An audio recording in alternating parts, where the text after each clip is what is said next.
nous avions eu un financement de l'USAID grâce à l'appui technique de AIFES dans le cadre de la problématique des personnes handicapées dans le processus politique et électoral.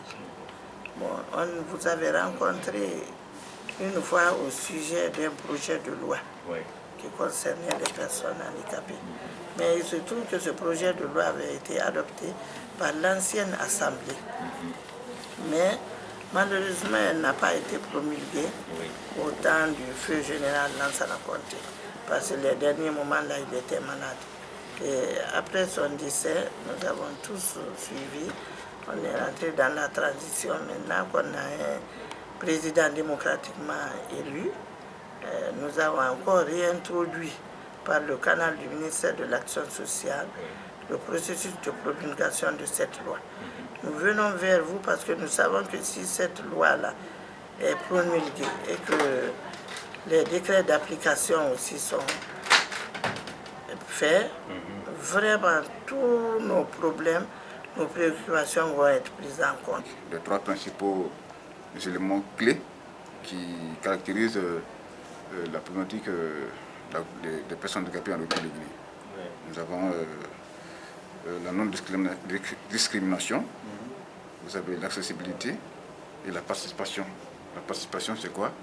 C'est que les personnes handicapées ou vivant avec un handicap puissent participer au processus de développement économique et social de la République de Guinée.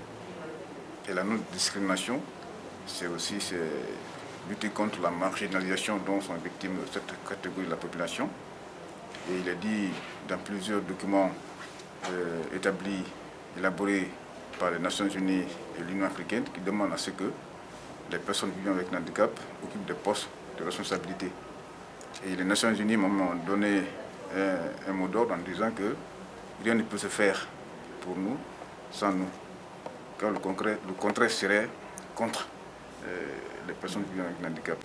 Et qui met en exergue la nécessité de reconsidérer dans notre pays la position qui est la vôtre et la place qui devrait être celle que vous devez absolument occuper, au même titre que les autres hommes.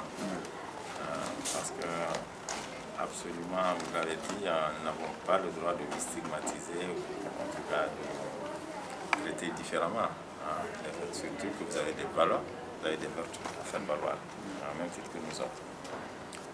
Et en application donc du principe d'égalité de traitement, nous avons l'obligation de tenir compte du handicap que vous avez, de vous donner les moyens nécessaires de vous faire valoir, de vous exprimer, de participer décemment à la construction de l'édifice national, ce qui vous en est de convention.